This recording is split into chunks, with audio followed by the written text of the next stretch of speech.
Night.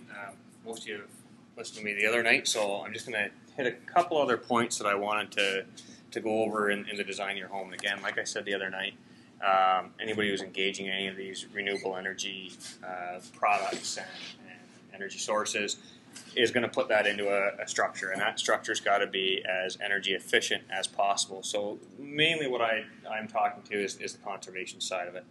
And I'll just go into a little bit more detail on that. I won't take too much of your time tonight. The first thing that I wanted to drill a little bit deeper into is the Ontario Building Code and Part 12. I spoke a little bit about this the other night.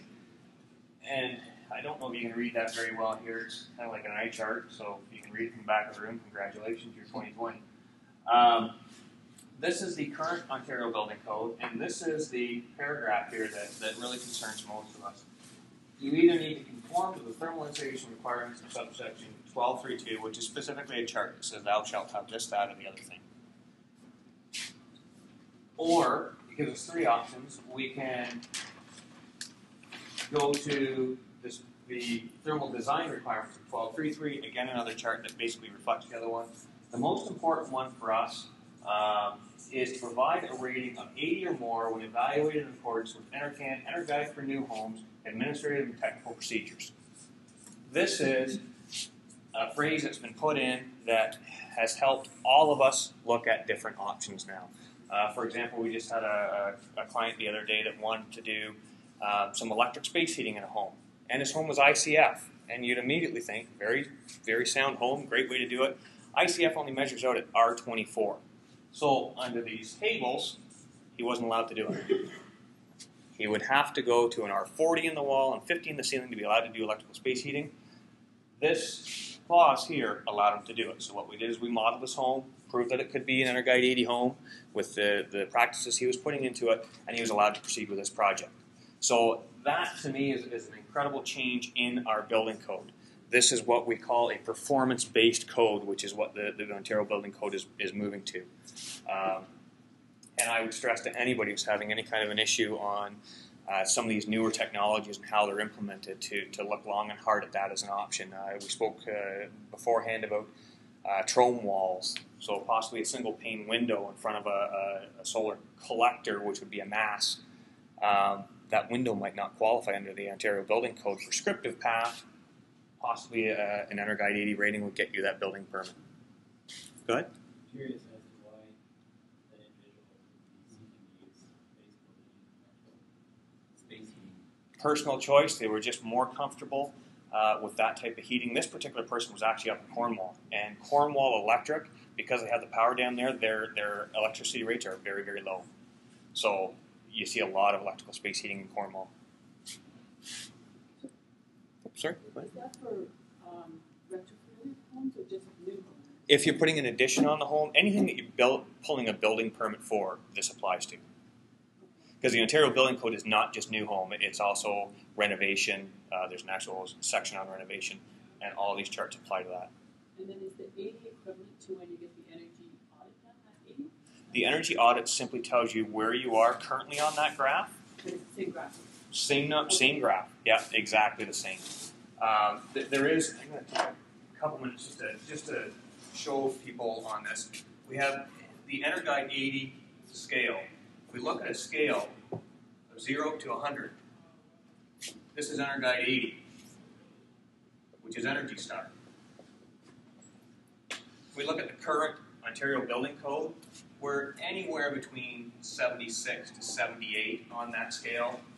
If we move into a LEED Platinum home, depending on what we put in, we might be up to 86.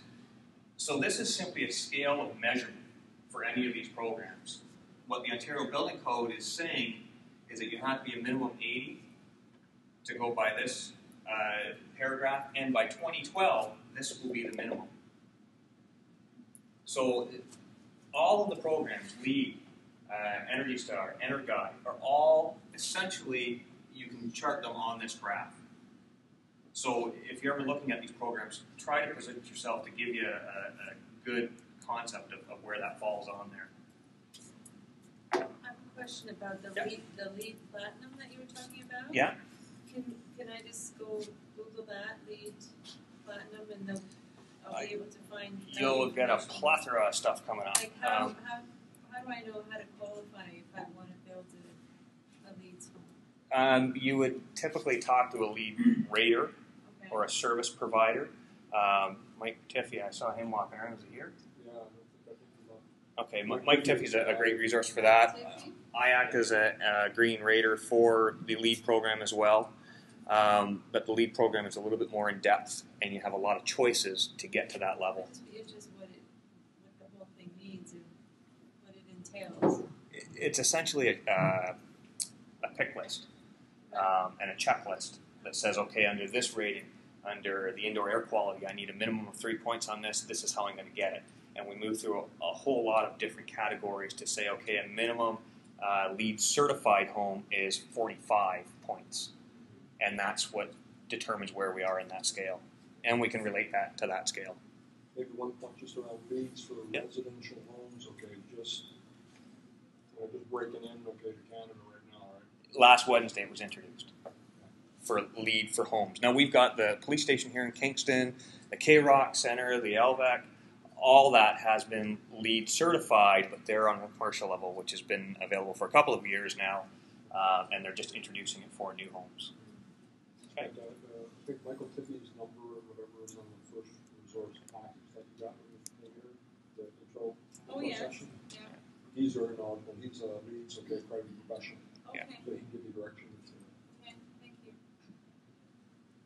So this is the table that and I'll just quickly go over this. This is the prescriptive path that the building code currently states.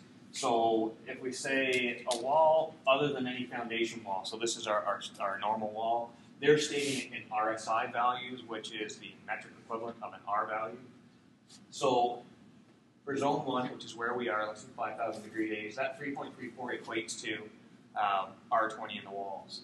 This is the big difference if we want to go into electrical space heating. 5.1, we need to go to R30 if we're going to do electrical space heating.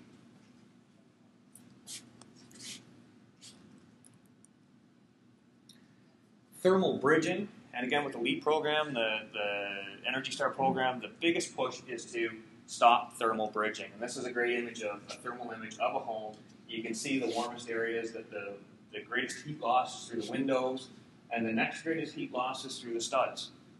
Because as you can see, the R value of a 2x6, this is spruce softwood, is only 6.8. If we take that down to a 2x4 structure, it's only 4.3.